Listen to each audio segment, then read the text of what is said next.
그 경제 전망 지수라고 해서 대한상공회의소라는 곳이 있어요. 기업들의 어떤 모임이죠. 예, 상공회의소에서 이제 매 분기마다 발표를 하거든요. 기업들의 어떤 그 CEO들, 뭐 CIO들 이런 사람들 조사해가지고 경기 전망이 어떤가 이런 것들을 조사해서 발표를 하는데 상당히 좀 정확한 편입니다. 그래서 여러분들도 대한상공회의소 치면 홈페이지 뜨거든요. 거기서 이제 공지사항이나 보도자료를 보시면 분기마다 한 번씩 경기 전망 지수라고 발표가 됩니다. 이걸 확인하시면 우리나라 경기 동향에 대해서 좀 가장 심플한 자료가 아닐까 생각이 듭니다.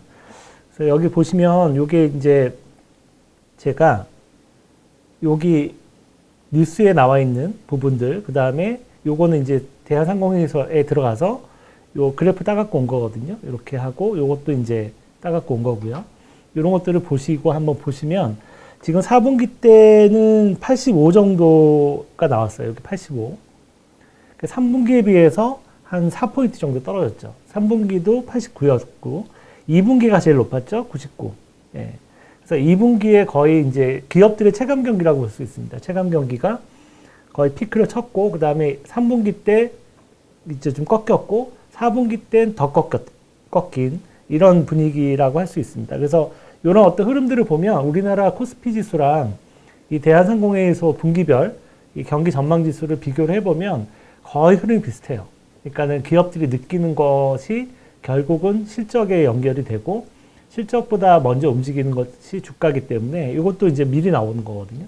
그 4분기 전망이 4분기 초나 3분기 말에 나와요. 그러니까 좀 선행성이 있기 때문에 주가를 볼 때 상당히 유용한 그런 자료라고 할 수 있습니다. 그래서 3분기 이렇게 꺾이는 거 보고 아, 주식시장이 좀 밀릴 수 있겠구나 이렇게 생각을 하시면 되는 거고요. 지금은 이제 4분기도 꺾였으니까 아, 주식시장에 좀 턴을 하려면 아직은 조금 더 있어야 되겠구나 이렇게 생각을 해볼 수 있는 거죠. 그 다음에 지금 현재 전반적으로 그 업종별로도 화장품하고 의료정밀 쪽은 좀 괜찮은데 보시면 비금속이나 석화, 뭐 석유화학이죠. 그 다음에 자동차, 철강 뭐 이런 것들 다 안 좋다 이렇게 나와 있고요. 반도체는 이제 나빠지기 시작한 상황이고요. 여기 보시면 업종별로 이렇게 나와 있어요. 업종별로 이렇게 보시면 이것도 이제 투자하실 때 되게 유용하시겠죠. 업종별로 매 분기만 확인하시면 화장품하고 이쪽은 괜찮은데 보면 전기전자라고 여기 안 좋잖아요. 떨어져 있잖아요. 그 다음에 뭐 철강 뭐 대부분 산업들은 다 떨어져 있죠. 그러니까 이렇게 전분기 대비해서 이렇게 하락하는 업종들은 좀 조심하셔야 되는 거죠. 투자하실 때도. 그래서 반도체도 여기에 지금 들어가 있는 상황이고요.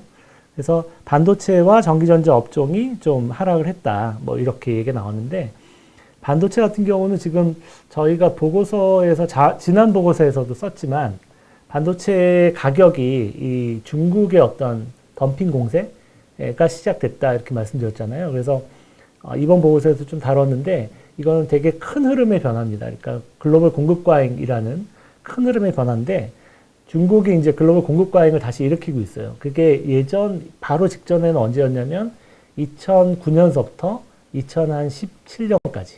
예, 그때 이제 중국의 공급 과잉 때문에 이제 우리나라 이제 기간 산업이라고 하죠. 이제 대부분의 뭐 석유화학, 조선, 철강 뭐 이런 것들 굉장히 어려웠는데 해운도 그때 어려웠고 이제 그런 어떤 글로벌 공급 과잉이 한 번씩 생기면 한 5, 6년 정도 지속이 되거든요. 근데 그런 것들이 최근에는 이제 2009년서부터 한 5, 6년 있었고요. 그 다음에 그 전에는 95년 이제 그런 시기가 있었습니다. 그러니까 이런 어떤 글로벌 공급 과잉에 들어가지 않았나 반도체가 공급 과잉에 들어간 건 처음인 것 같아요. 공급 과잉 모드에 들어가 있는 것. 그 전에 공급 과잉 국면은 다 대부분 업종이 막 조선 업종, 해운 업종, 철강 업종 뭐 이런 것들이었거든요. 기계 뭐 이런 쪽이었는데 요번에는 이제 반도체도 이제 이 공급 과잉에 들어가는 거 아닌가 이런 생각이 들어서 실제로 중국이 이제 반도체 굴기를 하고 나서 많이 투자를 했는데 이제 많이 따라왔거든요. 따라왔는데 한 기술 격차가 한 2, 3년 정도 차이가 나는 것 같아요. 많이 쫓아온 거죠.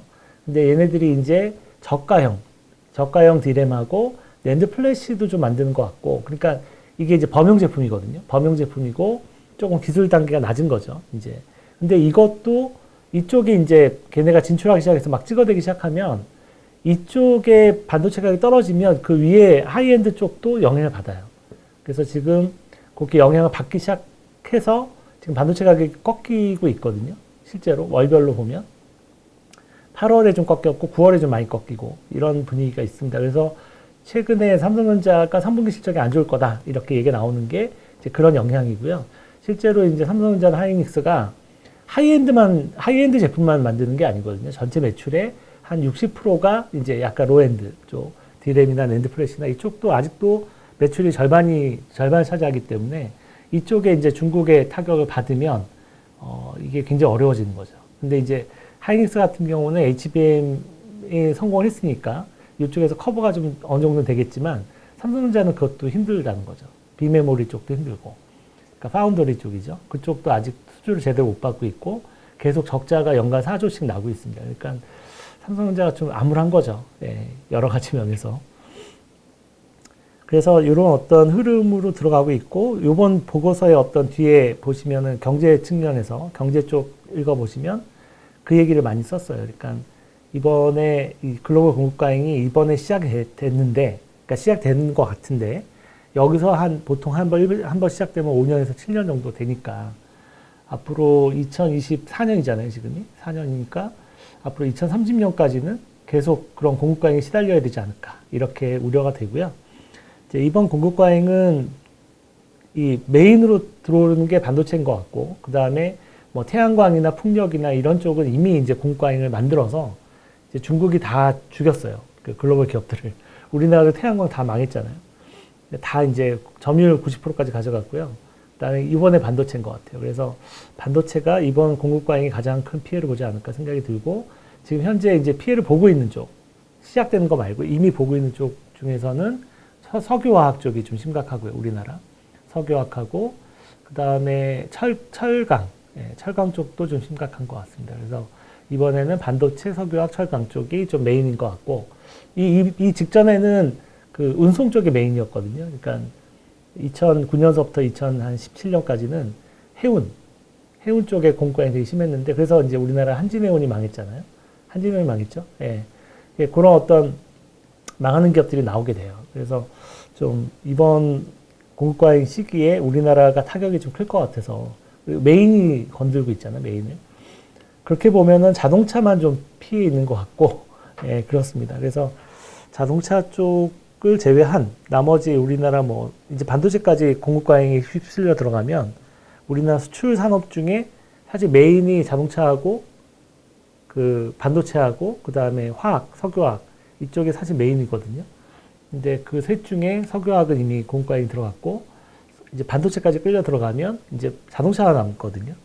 그러면은 우리나라 수출이 앞으로 이제 지금은 좋은데 월 580억 불 정도 예, 괜찮은 편인데 이게 이제 다시 이제 올 4분기 때 좀 꺾이고 내년 가면 이제 수출도 좀 많이 꺾이지 않을까 월별 수출액도 이렇게 생각.